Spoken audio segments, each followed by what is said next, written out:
Vamos a repasar algunos circuitos básicos de las instalaciones eléctricas de viviendas. En este mismo canal encontraréis un vídeo también que habla de circuitos básicos, donde os pongo los esquemas, incluso con un simulador para que veáis cómo funcionan.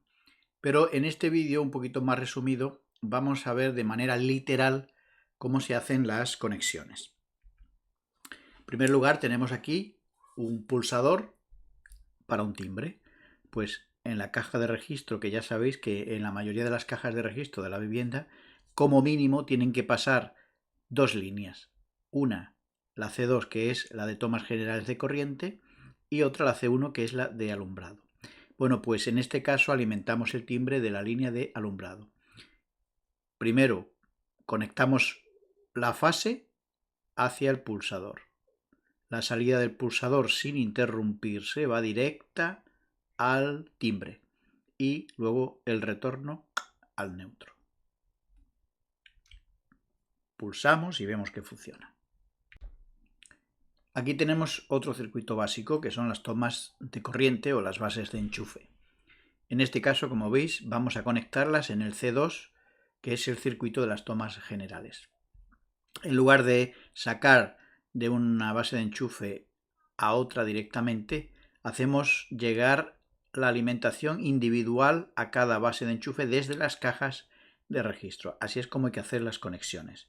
Si derivamos de una a la otra, lo que estamos haciendo es sobrecargar las conexiones, porque cada toma de esta debe de soportar 16 amperios. Pero si ponemos una derivación aquí y conectamos también una carga grande, pues seguramente que esta conexión va a tener que soportar más de 10 amperios y también el conductor de 2,5. Por lo tanto, la manera correcta de hacerlo es derivar cada una de las bases de enchufe de la caja de registro.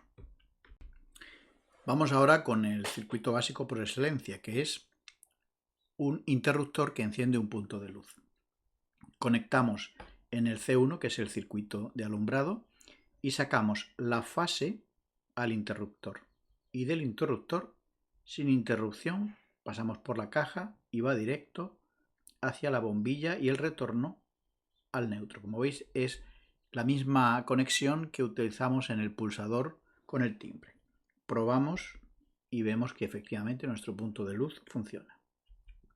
Una variante de esta es un interruptor que activa a la vez dos puntos de luz. Como veis, la conexión es muy parecida. Sacamos la fase al interruptor. El interruptor va a la lámpara y la lámpara o la bombilla retorna a neutro. Pero ahora, en paralelo, hacemos una segunda conexión a una segunda lámpara, la fase, y el retorno también de nuevo vuelve al neutro. Así es como se colocan en paralelo estas dos bombillas o dos puntos de luz. Probamos y vemos que funciona. Ahora aparece aquí un circuito combinado. Tenemos por un lado el interruptor que acciona el punto de luz y una toma de corriente. Como veis, el punto de luz, bueno, pues ya sabéis, fase a interruptor. El interruptor sin interrupción va al punto de luz y el retorno al neutro. Es muy importante que respetemos los colores de los conductores. Siempre el del color de neutro es la última parte, cuando ya hemos pasado por el punto de luz y retornamos. Todo lo demás es fase, porque todo esto tiene tensión, todo este recorrido sigue teniendo tensión, así que todo esto es fase. Y ya una vez que ha pasado por la bombilla, ya es cuando ya tenemos un retorno a neutro. A la vez hemos conectado una base de corriente, una base de enchufe, pero la hemos conectado, como veis, en otro circuito, en el circuito de tomas de corriente generales. Hay que diferenciarlos. Probamos nuestro punto de luz y funciona. Es bueno cuando hagamos estas conexiones que probemos que nuestra toma de corriente, nuestra base de enchufe, tiene tensión siempre, independientemente de si le damos al interruptor o no. Porque si nos equivocáramos en alguna conexión, pudiera ser que cuando digamos, desconectamos el interruptor, pues a lo mejor deje de haber corriente en el enchufe. No debe ser así porque, como vemos, van en circuitos totalmente independientes.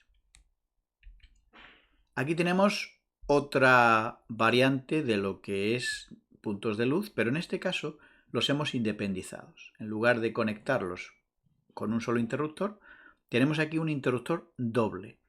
Cada uno de ellos controla de manera independiente el punto de luz. ¿Cómo funciona esto? Pues sacamos la fase al interruptor. Por detrás veremos que hay dos interruptores en realidad, pues hacemos un puente al segundo interruptor. Y la salida de cada uno de los interruptores, pues una va a una lámpara y la otra va a otra lámpara. Y luego el retorno, como siempre, al neutro. Probamos, el primer interruptor activa la primera lámpara y el segundo interruptor activa la siguiente lámpara. Vamos a repasar ahora el circuito que es un poquitín más complejo dentro de las conexiones de alumbrado, que son las conmutaciones. Aquí tenemos dos conmutadores porque este circuito consiste en la posibilidad de poder encender y apagar un punto de luz desde dos lugares diferentes. Por ejemplo, un pasillo largo, pues podemos colocar el encendido y el apagado en dos lugares diferentes, o en un dormitorio podemos poner en la puerta uno y al lado del cabecero pues otro, ¿no? Esto es lo que llamamos conmutador o conmutación. ¿Cómo se alimenta esto? Pues cogemos la fase y la llevamos al primer conmutador. En el conmutador hay tres conexiones. Una es la común, pues ahí llevaríamos la fase.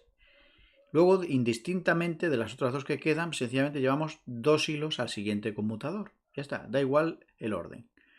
Y en el común de este segundo conmutador sacamos la fase que vamos a llevar ahora hacia el punto de luz. Y luego, como siempre, recordar el retorno al neutro. Vamos a probarlo. Vemos que aquí encendemos el punto de luz. Aquí lo apagamos. Encendemos, apagamos. Como veis, controlamos el punto de luz desde dos puntos diferentes. Una variante del circuito anterior es una conmutación, pero en este caso de dos puntos de luz, pero que se encienden simultáneamente.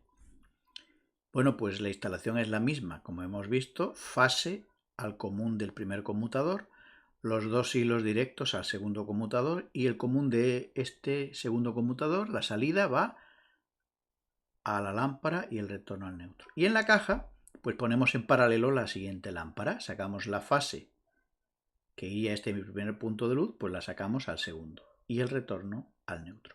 Con esto que conseguimos conmutar a la vez estos dos puntos de luz. Vamos a probarlo. Encendemos, apagamos. Y vamos finalmente a ver otro tipo de conmutación, que es lo que se llama cruzamiento. ¿Por qué? Porque las anteriores era encender y apagar desde dos puntos diferentes. Con esto intercalamos un cruzamiento en el medio para poder ampliar el número de puntos desde los que podemos encender y apagar un punto de luz. En realidad, aquí tenemos tres para poder apagar y encender desde tres puntos, pero si quisiéramos ampliar esto, solo tenemos que ir añadiendo cruzamientos. Vamos metiendo, siempre el primero y el último tienen que ser conmutadores de tres polos, como sabéis, y los cruzamientos tienen cuatro polos, ¿no? Bueno, pues cuantos más cruzamientos metamos, más puntos distintos de encendido y apagado tendremos. ¿Cómo funciona la instalación? Pues es muy sencilla, mirad. Sacamos de la fase de alumbrado al primer conmutador, al común. Luego los dos restantes van directos al cruzamiento. De ahí salen otros dos directos al conmutador. Y el común de este conmutador va al punto de luz, a la lámpara, y el retorno al neutro. Como veis, es muy parecida a la conmutación, solo que al tener un cruzamiento en el medio, pues los dos hilos no van directo al último conmutador, sino pasan por el cruzamiento y salen hacia el conmutador. Si hubiera otro cruzamiento aquí detrás, pues estos dos hilos irían a ese cruzamiento y la salida de ese cruzamiento iría al conmutador. Vamos a probarlo. Encendemos desde el primer punto y apagamos. Y aquí encendemos y apagamos. Como veis, funciona todo perfectamente. Pues nada, espero que con estos pequeños ejemplos de circuitos básicos, de instalaciones, os pueda haber resuelto alguna duda si alguna vez necesitáis hacer alguna conexión.